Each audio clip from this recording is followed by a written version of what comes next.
The Checkpoint is presented by GM Pharma, the first international multinational pharmaceutical company in Georgia. GM Pharma, to serve those who need it most.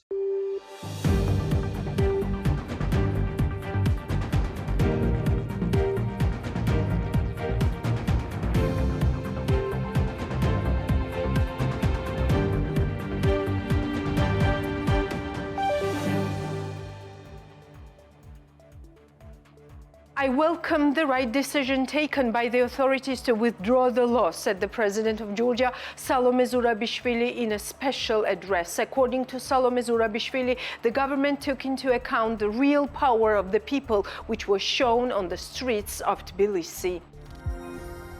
French President Emmanuel Macron on Thursday echoed the ruling Georgian Dream Party's decision to withdraw both draft laws on transparency of foreign influence. In his tweet, Macron said that by turning to Europe, Georgia knows that it can count on the friendship of France. He also said that Georgia's close bond with democratic values, freedom of press and association was heard. All people who were detained during the rallies in Tbilisi over the bill on foreign agents were released. This was reported in the Ministry of Internal Affairs of Georgia. All persons detained by various departments of the Ministry of Internal Affairs in accordance with the Code of Administrative Offences during the protests on March 7 and 8 in the territory adjacent to the parliament have been released, the statement said. This is The Checkpoints. I'm Elene Kvanchilashvili, author and the host of the show, and the Checkpoints team is ready to update you on main business and economics issues. The so-called draft laws on agents have already been called back from the Venice Commission, and the draft adopted in the first reading back to the plenary session is dropped in the second reading. Last week, the international media was overwhelmed with the information coming from the anti-Russian rally in Tbilisi. The world media has echoed last night's developments in Tbilisi. Georgian parliament on Tuesday approved the proposed legislation on the transparency of foreign influence in its first reading, followed by a street protest outside, where police fired water cannons and tear gas at demonstrators. According to the Washington Post, the law, which has received initial approval, would require media outlets and non-governmental organizations that receive more than 20% of their funding from foreign sources to register as agents of foreign influence. International organizations have voiced concern over the draft law, saying it runs against Georgia's democratic development. Thousands of people have been gathering in masses 4 days in Tbilisi to protest the proposed law, and a fight broke out at one point among lawmakers. A police statement said several law enforcement officers have been injured. Protesters have also reported injuries, while Georgia's President Salome Zurabishvili has said she would veto the bill. Its authors say it's needed for the transparency of the work of entities financed by representatives of foreign states. Parliament can override presidential vetoes. In a video she shot with New York Statue of Liberty visible in the background, Zurabishvili supported the protesters, Washington Post reported. According to CNN, protests erupted in Tbilisi on Tuesday after Georgia's parliament passed the first reading of a controversial draft law that would require some organizations receiving foreign funding to register as foreign agents. Rights groups have criticized the law as curtailing basic freedoms in the country. The court session was broadcast live on the legislature website.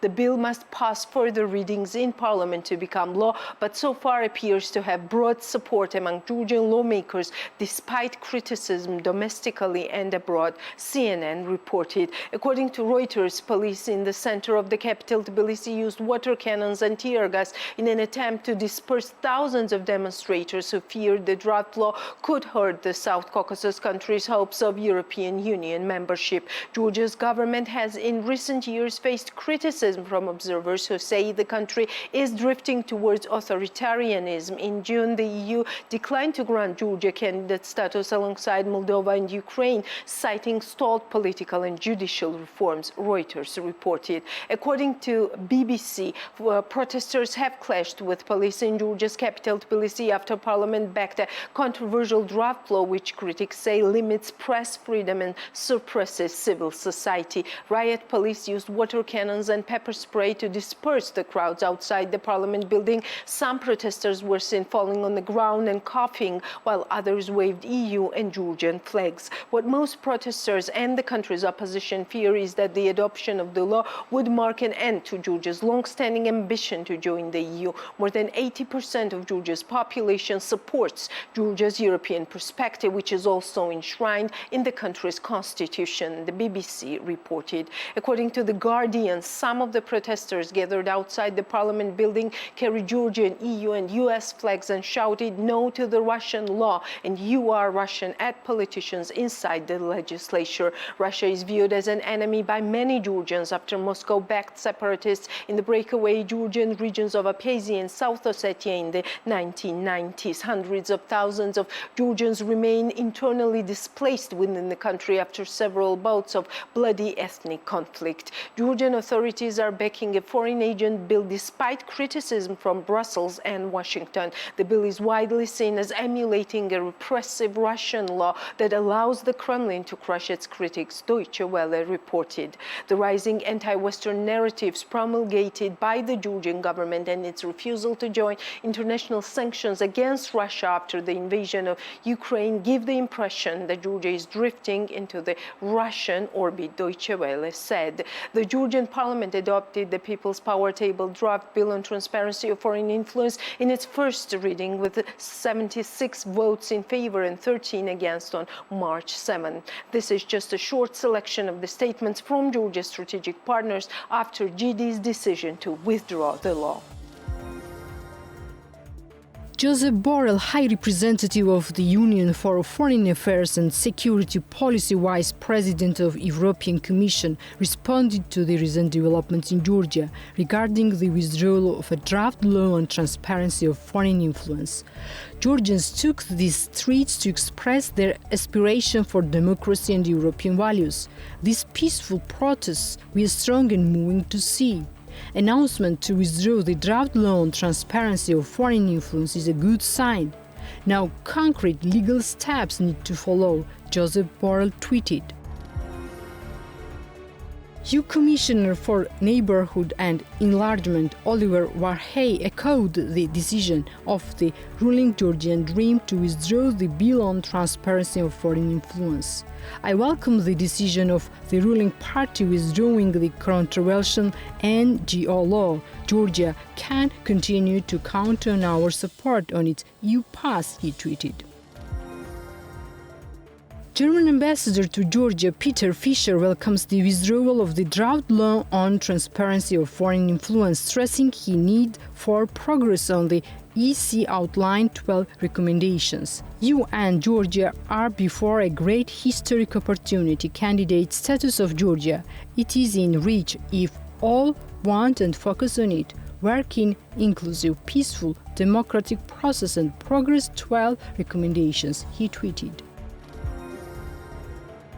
Member of European Parliament Viola von Kramon responds to the statement on withdrawing draft law on the transparency of foreign influence. I welcome Georgian Dream's decision to withdraw the Russian law. All this drama could have been avoided had they listened to people and friends of Georgia from the start. Voice of people can't be silenced. Fight for freedom and European values always makes sense. Georgian government now focus on 12 points. Stop pulling tricks. Stop jeopardizing the candidacy's path. Stop sabotaging the country's future. Heart of Europe will continue beating in Georgia. Member of European Parliament tweeted.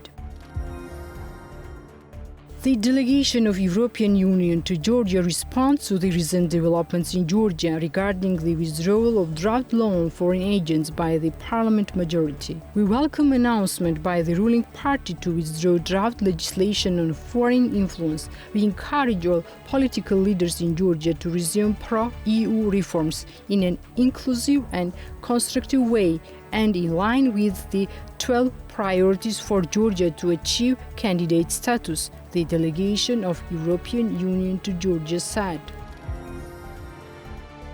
British Embassy Tbilisi shared statement on the recent events developing in Georgia. Pursuant to the statement, the proposed law is finally adopted would impede the ability of Georgia's friends and strategic partners to continue to assist its democratic and economic development. The UK shares the deep concern of our allies and partners following the expedient approval of the draft law on transparency of foreign influence through parliamentary procedures yesterday. The proposed law, if finally adopted, would impede the ability of Georgia's friends and strategic partners to continue to assist its democratic and economic development. We urge Georgia's leaders to heed the concerns of civil society, independent media, and international partners alike before proceeding further, the statement reads. Charles Michel, President of European Council, commented on the process developing in Georgia. He expressed concern and reminded that right to peaceful protest is at the core of any democracy. Strongly concerned about developments in Georgia, right to peaceful protest is at the core of any democracy. Adoption of this foreign influence law is not compatible with EU pass, which majority in Georgia wants. Commitment to rule of law and human values is key to EU project, Charles Michel, President of the European Council, wrote on Twitter. We see a draft piece of legislation that would be a tremendous setback. This would be a setback to the aspirations of the people of Georgia. It would be a setback to the ability of the United States to continue to be a partner for the people of Georgia. Ned Price, U.S. Department's spokesperson, stated at the briefing. Ned Price commented on the People's Power Table bill on the transparency of foreign influence that the Parliament of Georgia adopted on March 7th in its first reading. According to the spokesperson, anyone who is voting for this draft legislation would be responsible in part for jeopardizing those very Euro-Atlantic aspirations of Georgian people. You asked about the feeling here. The feeling here is one of deep concern. You have heard us express that sentiment consistently in recent days. It's a feeling of deep concern because of the potential implications of this draft law. This law would strike at some of the very right that are central to the aspirations of the people of Georgia for a consolidated democracy, for Euro-Atlantic integration, and for a brighter future. It would stigmatize and silence independent voices and citizens of Georgia who wish to do nothing more than work together to build a brighter future, a future that is integrated with Europe, a future that is democratic and free, where Georgia is an independent and sovereign country, that Price has said. Cesar Ciochelli, the founder of Georgian beer company, responds to the rallies held in Georgia regarding the law on foreign agents. According to him, it's difficult to struggle with young people, and the ruling party took a wise decision to withdraw the draft law on foreign agents. Today, they touched upon an important and painful topic for young generation. The government found it difficult to calm down young people, and they took a wise decision. They realized that it was practically impossible to silence them, bribe them, or frighten them, and these circumstances led them to withdraw the draft law. I think we should be more careful because we have heard many times about promises that have not been fulfilled, including the proportional elections, he says. I look at this silence in the business community which torments me, writes Kaha Khazaradze, the chairman of supervisory board of ICR Group, on his personal Facebook page. I want to appeal to everyone who prefers to be silent today. Our greatest achievement is freedom and European future that our ancestors chose, brought to us, and gave their lives for. Our greatest wealth is our children, and it's our duty to take care of their future, which means our obligations to do everything so that they can live in a strong, free, independent and democratic country, Gaga Khazaradze posted. Europe is not my choice or a self-goal. Europe is my and my generation's obligation. Kvanchilashvili, the founder of company Agrokiziri, posted on his Facebook page. We have a lot of necessary laws and regulations and it takes years to get everything done. But today, the parliament passed a law in the first reading which will not have been in the light of the day for less than 2 weeks. Adopting a law needs 2 or 3 years, Kvanchilashvili said, noting that it's already a crime to bring such tension to the society. The ruling party was not sure that European integration would have so many supporters. This is how the businessman and founder of Coca-Cola bottlers Georgia Temurchkhania responds to the adoption of draft law on foreign agents. According to his explanation, the ruling party found that 85% of Georgian citizens support the European integration. Government also saw that young generation knew well what they were losing, unlike the elder people. The young generation showed that the rally would not end if they did not retreat. It's a young spirit and everyone must have to fight for freedom. The fight for freedom always wins. This is such a cherished goal that it cannot be lost, Chkhania said. According to him, the government realized that young generation is a new voter, evaluates the situation much better and acts much better. Step by step, without even noticing, we are entering a state of civil war, businessman Kha Kvanchilashvili posted on his social network page. We, the responsive society, must do everything in order to avoid the civil war that Georgian Dream and Kvanchilashvili are offering to the Georgian people. In 2014, the Georgian people should change within Kvanchilashvili's government by elections, which is the only way to avoid a devastating war in our country, Kvanchilashvili's statement said. Georgia's tourist companies, part of ITB Berlin, joined the protest in front of Georgian parliament. Founder of BB Travel, Alexander Gyurgadze, shared a photo on Facebook depicting representatives of the tourist companies with the signs titled "No to Russian Law." And yes, businesses do choose Georgia for doing business because of our country's proximity to Europe and the values that Georgia shares with Europe. Here is one example. The checkpoints visited QSpeed Robotics that is trying to expand its business on the local market as well. Tony Meghabghab, CEO of the company, gave us the tour.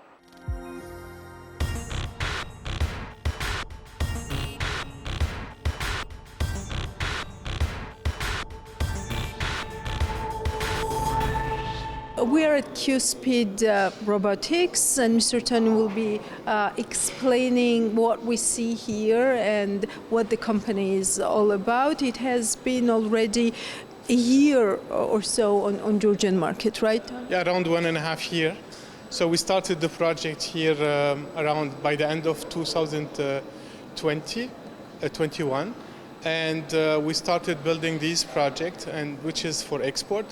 And this project is actually based on two robotic systems, mainly for a evaporated milk line, and this is exported to Saudi Arabia. These two lines, I mean, QSpeed Robotics in general is specialized in customized, automated, and robotic solutions. So, and this is one example that we did for this customer. Now, you would see here on the shop floor, you have two machines. One is a depalletizing system, robotic depalletizing system, and the second one is a palletizer. So these are the beginning and the end of the lines. So, and the objective of this is to show that, first of all, QSpeed Robotics is a Georgian company, and we try to promote the company and see the customers existing in Georgia in general. So we're contacting the local customers to see how the potential and then build up for the future with them. Yes. So you are already exporting, right? Where are you exporting, and why from Georgia? Why did you choose Georgia to do business? Yes, definitely. So actually exporting mainly to the Gulf countries. I think more or less we were really hesitant during a period of time to say where to go in the next step. And looking at the friendly business environment in Georgia, which is more or less, first of all, near Europe. So it's a door, a gate to Europe.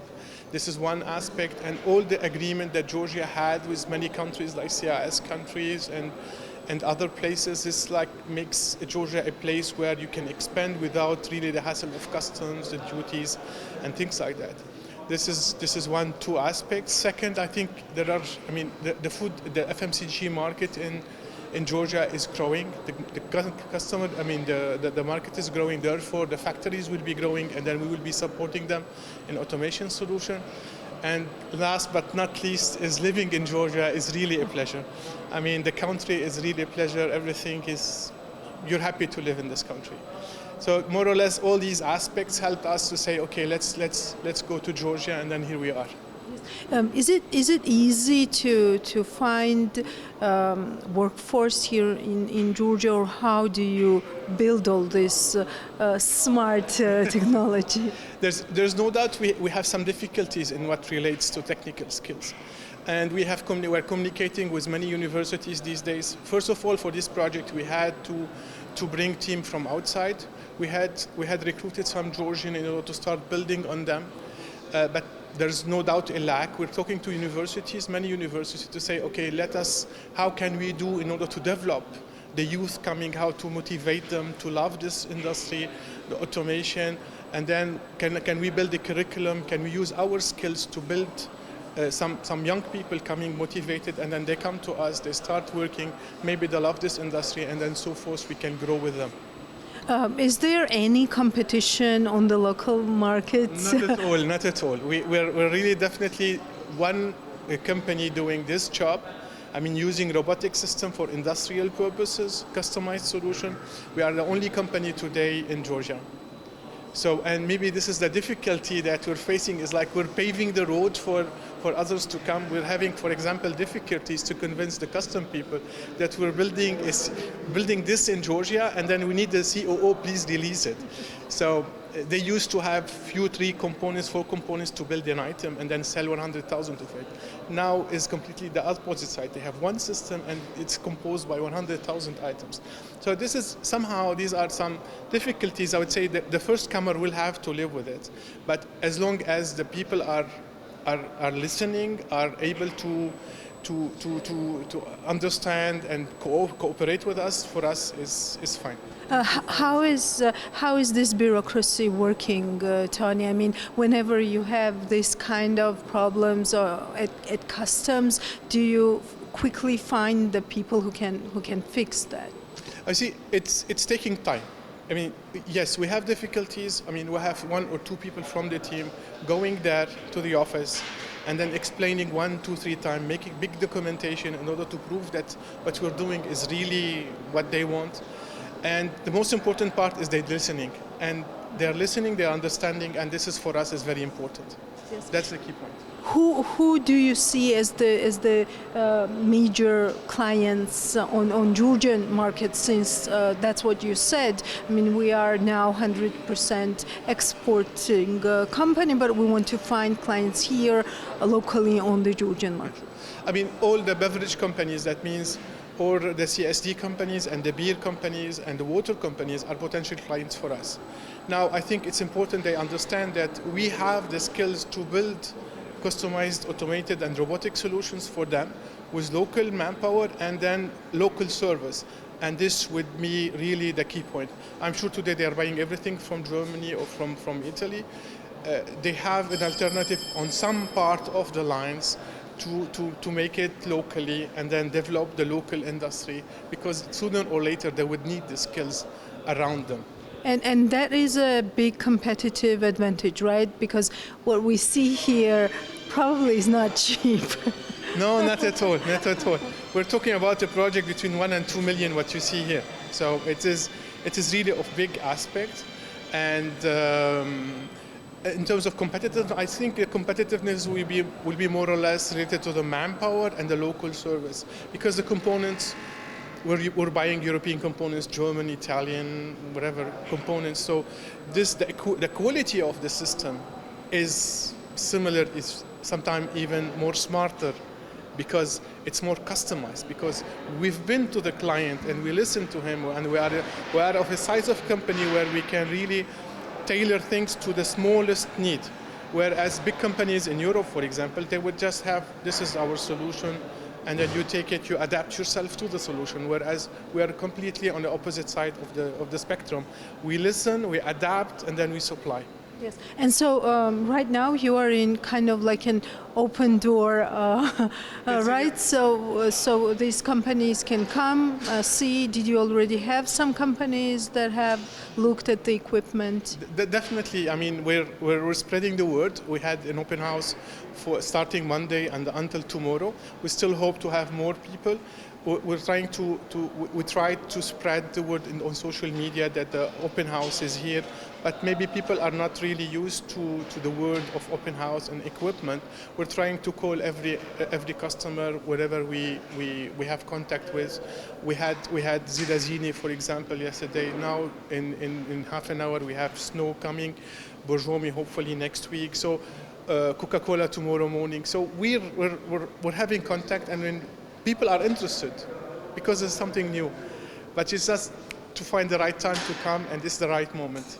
Okay, and we are the right media to be in place. Thank you so much, Thank you and very much wish for you your time. success. It's a pleasure having you and hosting you here. Thank you for the time.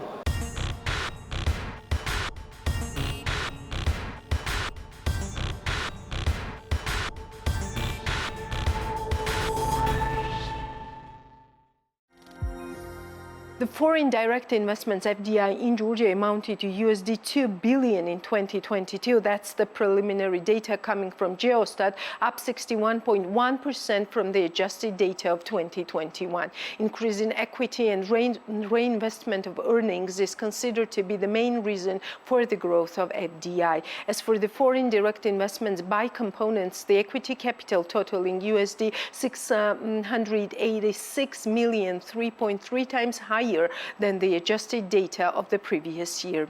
The volume of reinvestment increased by 1.7 times and amounts to USD 1 billion. The share of the three largest investor countries in the total volume of foreign direct investment in 2022, that's the preliminary data again, amounted to 48%. The shares of major foreign direct investor countries in FDI stand as follows: the United Kingdom 21%, Spain 18%, and the United States 8%. The share of three major economic sectors in FDI reached 57% in 2022. The largest share of FDI was registered in the financial and insurance activities sector, totaling USD 526 million, which is 26%. Real estate activities was the second with USD 407 million, which is 20%, followed by the water supply sewage sector with USD 197 million, which is about 10%. Foreign direct investments in Georgia amounted to USD 324 million in the fourth quarter of 2022. That's also the preliminary data.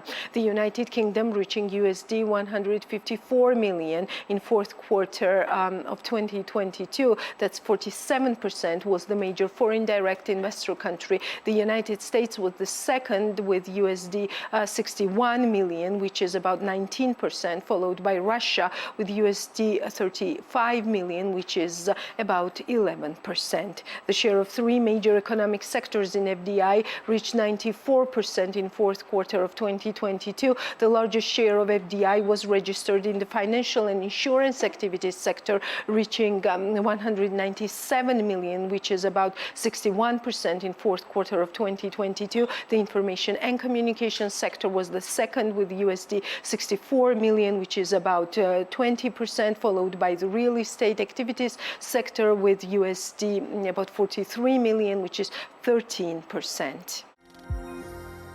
Our reporter Natia Taktakishvili will give us more on this week's business news and outlook. Chef Guram Bagdoshvili is going to close the restaurant Kokhta Bakuriani due to the bad season at the ski resort. As Bagdoshvili told Business Morning, despite the championship, the activity at the resort is minimal and the food facilities are at a loss. According to him, due to the lack of snow, the ropeway turned on just on February 16, which hampered restaurants' work by a month and a half. Another problem was that food stands were set up on top of Kokhta and tourists actively used those food stands. Bakuriani city center is rather crowded. I have two restaurants in Kokhta as well as in Tbilisi. To say that one side is better than the other is a lie, Bagdoshvili said. According to him, gross restaurants' loss amounted to over 200,000 lari per month, and as he noted, he lost interest in Bakuriani and he would never open any objects at ski resorts. As for Batumi, Bagdoshvili has positive expectations and notes that their restaurant is very successful in Batumi, so they think to expand and add outdoor space. Elene Adeishvili, general manager of Body Shop Caucasus, says that the company wants its brand to become more accessible for all women in Georgia. As she notes, the Body Shop Caucasus plans to expand in Azerbaijan as well as in Armenia. According to Adeishvili, the company will have at least 7 stores in Georgia, of which 2 branches will be added late this year. By the end of the year, we will definitely launch the official website of Body Shop so the customers will be able to buy products online in Georgia, said Elene Adeishvili. The Body Shop Caucasus appeared on the Georgian market at the end of 2019 and runs 5 brand stores in Tbilisi and Batumi, while 4 branches in Baku and Yerevan. The products of Body Shop are sold in the pharmacy chains of GPC and Pharma Depot. MEMA took part in one of the largest and most important international exhibitions of beverage and food products, GovFood, in Dubai last week. MEMA company was presented with its entire concept on an independent stand at the exhibition. Visitors of the exhibitions had the opportunity to get introduced to the technological innovations, variety products produced in Georgia, and the export potential of the company. The objective of MEMA's participation in the exhibition was to introduce potential international partners with the modern business model as well as to establish business relations. About 6,000 global brands from 125 countries were represented at GovFood exhibition and more than 120,000 visitors attended it. Company FDI Development will build a 4-story residential complex in Tbilisi in cooperation with the Bank of Georgia. The complex will be located in an area of 1,800 square meters. The total cost of the project is $1,100,000 USD, of which the bank's investment amounts to $650,000 USD. According to the company, the main advantage of the project is its location, as the residential complex is located 1 hour drive from Tbilisi near the central park of Tbilisi. FDI Development is cooperating with the Bank of Georgia for over a year, and the project will be completed in a few months. We are involved in guaranteed purchase scheme, which implies more credibility for the customers. Our future plans are also related to the resorts and regions where we want to develop our projects, said Georgi Danelia, director of FDI Development. Company Chocolab started producing chocolate in the shape of Georgian map. As the founder of the company, Mariam Edilashvili Tremaladze told BMWG, the goal of the new project is to promote Georgia. In addition, Chocolab produces a variety of products using high-quality raw materials from Belgium and Italy. Chocolab also uses Georgian nuts and dried fruits for chocolate tiles, truffles, bonbons, and lollipops. The sales are mainly made through online platforms. The price of sweets starts from 3 lari and increases depending on the content, weight, and packaging. Chocolab was established 5 years ago with personal investment of the founder. But due to the COVID pandemic, the production was stopped for 2 years. At this stage, the company employs 4 people. A new fast food facility, buffet and a poultry farm were opened on Kakheti Highway near the village of Hashmi. The founder of the company, Soso Kvanchilashvili, says that the idea of launching a farm arose as a result of his experience in the field of tourism, as there always has been lack of food facilities and toilets throughout the country. Now the locals as well as foreign tourists traveling to Kakheti will be able to visit the facility and taste dishes prepared with ecologically clean products at an affordable price. Poultry meat and eggs from the farm are sold at the roadside food outlets, so they can also buy natural products and wine while visiting Kakheti. The company Hashmi Agro Group invested more than 2 million lari for the launch of the business and created 30 working places. Honey production company Ruhi Queen will offer cosmetic products to the customers. Speaking to BMWG, the founder of the company Tamar Kvaratskhelia notes that this year Ruhi Queen will work on face and body care cosmetics, which are produced on the basis of honey products. Part of the cosmetics is already sold and customers can buy them in several stores in Tbilisi. Speaking about the future plans, the founder mentions that they are going to expand the range and add sweets. Moreover, in the near future, Ruhi Queen is going to take part in 2 exhibitions that will be held in Doha. Ruhi Queen Enterprise is located in Salenjihar and it produces 4 types of honey. The annual production of the company is 8 tons. Josep Kapanadze, the founder of the new catering facility Mac and Cheese, says that demand on their products is rather high than expected. As he notes, the company's future plans include adding 5 new branches in Tbilisi and Batumi. The founder of the new catering facility declares that they offer customers American cuisine, mac and cheese, and sandwiches. He considers that they don't expect such a long queues at the facility. The initial focus was made on teenagers, but now they host people of all ages. The restaurant space is designed for up to 20 people, but Mac and Cheese is already adding tables in the outdoor space.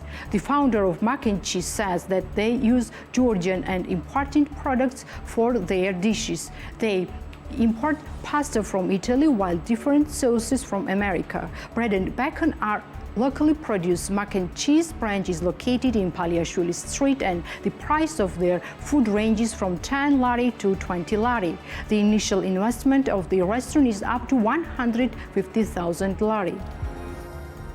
Should businesses be more vocal about the general business environment and the direction that the government is taking in the direction of Georgia's economic policy? Fady Asly, ICC Georgia chairman, spoke to the checkpoints. Mr. Asly, thank you for being with us and thank you for taking my questions. Large infrastructure projects, 2 of them mentioned in the comments that we have been listening right now, Anaklia and also Namakhwani. Both of these projects are quite problematic.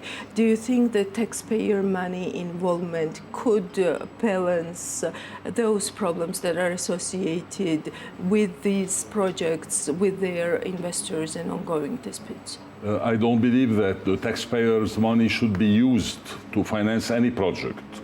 We believe that private investors should invest, but using the money of the taxpayers, whether those are taxes collected or whether it is the money from the pension fund, which I believe this is what might be behind the mind of the authorities, would be a tragic mistake. Using the pension fund money to finance such projects will lead to the collapse of the pension fund. And therefore, this means that the money of all those people who have contributed to pension fund will evaporate. I don't think that it is the role of the government to invest, but I also understand that considering the 10 years performance of the government where they screwed every single foreign investor in the country, no one wants to touch Georgia anymore. And their only option now is to use the taxpayers' money to to fund projects, which would be a terrible mistake. You represent the largest international business community in Georgia.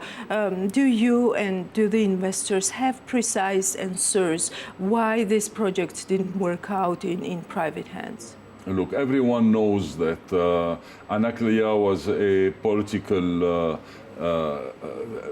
motivated destruction. This means that Mr. Kvanchilashvili on purpose destroyed the project by discrediting the investors, by creating false accusation against the Georgian investors. And the initial aim was to stop the project totally. I mean, Mr. Kvanchilashvili himself didn't believe in Anaklia as a project, even in 2011 when he was talking, when it was Lazika at that time, he didn't believe in it. But now the situation has changed because with the war between Ukraine and Russia, all the big economic powers are looking for an alternative route, which is this middle corridor that involves Georgia. And the volumes that will be transiting through Georgia will go up exponentially.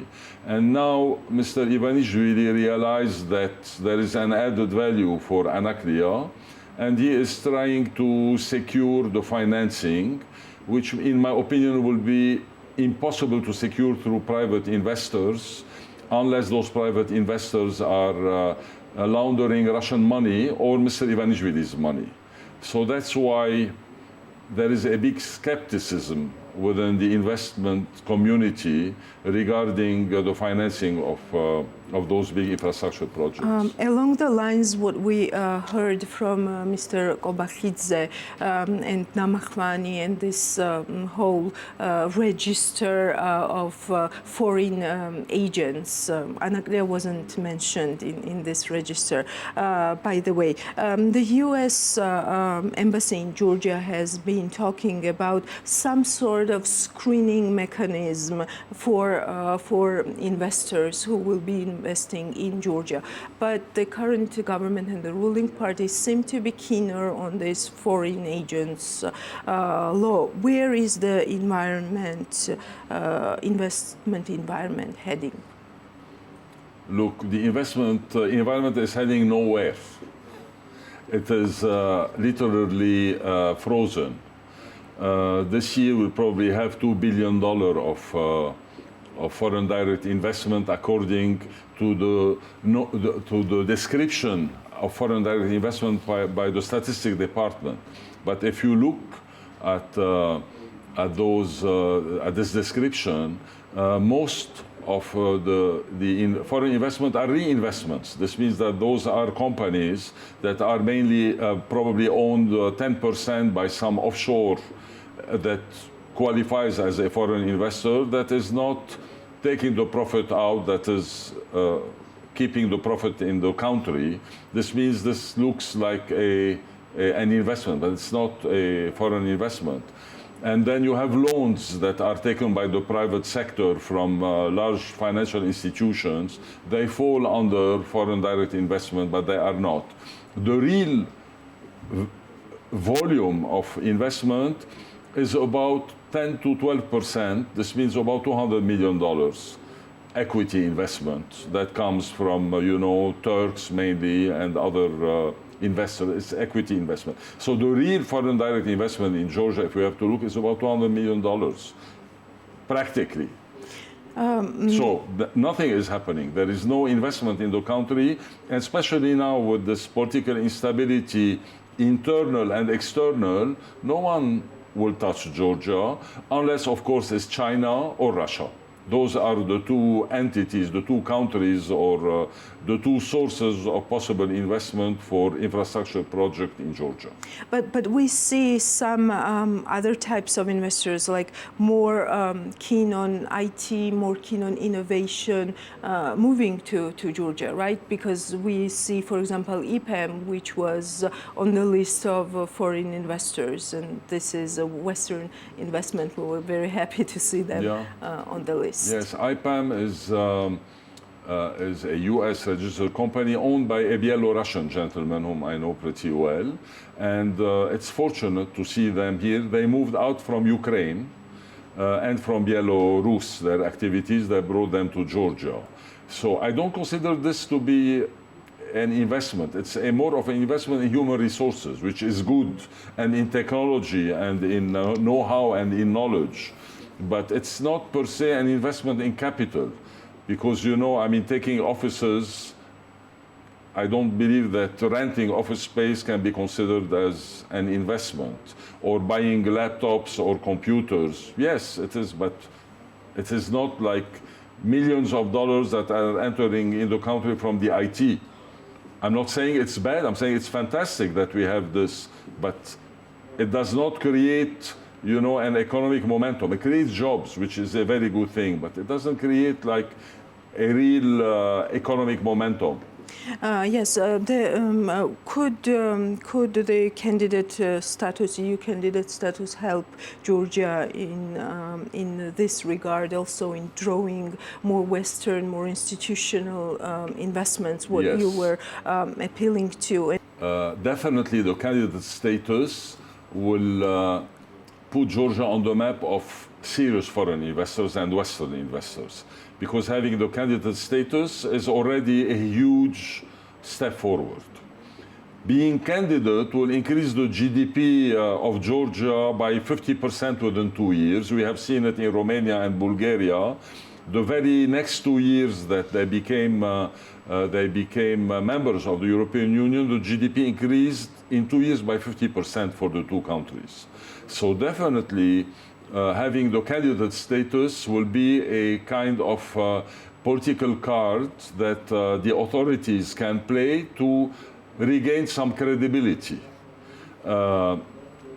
But at the same time, we have a carrot, which is the candidate status, but we have a huge stick that is not being waved by the EU, that's being waved by the Georgian government with this law on foreign agents, okay?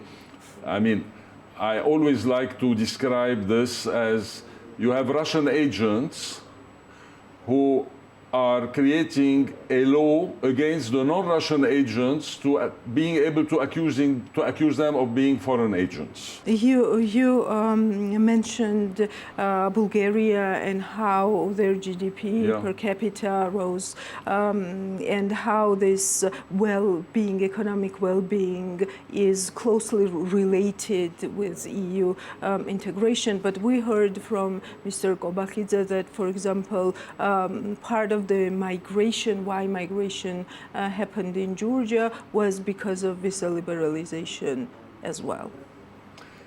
If you look at the statement of Mr. Kobakhidze, he says that between 2004 and 2012, 220,000 people left Georgia for the EU. At a time, he says in his statement that 25,000 people left to the EU since we had the visa liberalization, which is a totally contradictory statement. This means that more people left to Georgia when there was no visa-free regime than when there is visa-free regime. Look, Mr. Kobakhidze is like permanently drunk. I mean, he's irresponsible for what he says. I mean, he can say anything that doesn't make sense. And honestly, it's very difficult to comment on gibberish and nonsense. Okay, so let me ask you then, what are some of the main concerns that foreign investors that you have, that are members of ICC Georgia, what are some of the main concerns? I will tell you, the main concern is that they feel that they are not wanted in Georgia. That's the main concern. You know, I mean, over the years, most of the foreign investors here that are not linked to the government, that don't have a partnership with the government, like Heidelberg Cement, for example, that is partially owned by the investment fund of Mr. Kvanchilashvili. So most of the investors who are not linked to the government had terrible problems here. They got defrauded by the courts. Whenever they had a court case, they lost systematically their court. They got racketeered by entities close to the government with the blessing of the government. They saw their residency permit cancelled or removed. They were rejected when they arrived at the airport like animals. And no one wants to touch Georgia anymore. I mean, no one believes in investment in Georgia. And when I see like some of the Georgian government officials going abroad and saying that Georgia is a paradise for investors, no one is a fool anymore. Maybe in 2013, 14, 15, people were fooled, but no one is fooled anymore. No one wants to touch Georgia. The only chance to have money now is to receive it from Russia or China. And beside that, no one serious will put money in the country. How important is this word of mouth among foreign investors? When a new investor is coming to the country, would they try to talk to those investors who are also already doing business in Georgia? And what would be the impression they would get out of those talks? You will always have investors who don't ask questions, okay? Or who hear a good story and who come because they heard a good story. I mean, you will always have such, but those are very small investors. But institutional investors, large investors, they know, okay? They're not idiots. They have their contacts, they have their intelligence. Many investors do speak to current investors here, and the feedback is always very negative. No, don't touch Georgia. I mean, we had problems, we still have problems, and it's never ending. So it's going to take years once this government changes and we have a good government to restore the image of Georgia as a favorable place for investment. Now only Russian money will come to Georgia and probably Chinese money. Beside that, you can forget maybe smaller investors from the Middle East, you know, who buy an apartment, who buy a piece of land, but nothing serious. Do you think the business community should be more outspoken in these circumstances, considering what type of economic policy is the government exercising? When we see price caps, when we see regulations, direct, indirect, are you expect business to be more outspoken in general? I will divide the businesses in two categories. You have, on one hand, the private sector that is working, businesses per se, and then you have business organizations. Businesses, you know, they focus on optimizing their revenues. So we shouldn't ask business people, individual business people, to take positions, policy positions that can affect their business because they are turning the government against them, okay? So this would be suicide for a business person to do this. However, business organizations who take responsibility for the business community should bear responsibility, should be involved in the policy making, should express their concern and their worries transparently and openly without fearing repercussions from the government, even if the chairs of those business organizations are business people themselves and that their open statements can affect their private businesses. If such is the case, then they should resign as chairs of the business organizations. So that's why it's important to differentiate between private businesses and leaders of the business community. Thank you so much, Fady. And this is all for today. We'll meet next Sunday, 11 a.m. sharp. Before that, follow us on bm.g and Forbes.g for more updates. See you soon.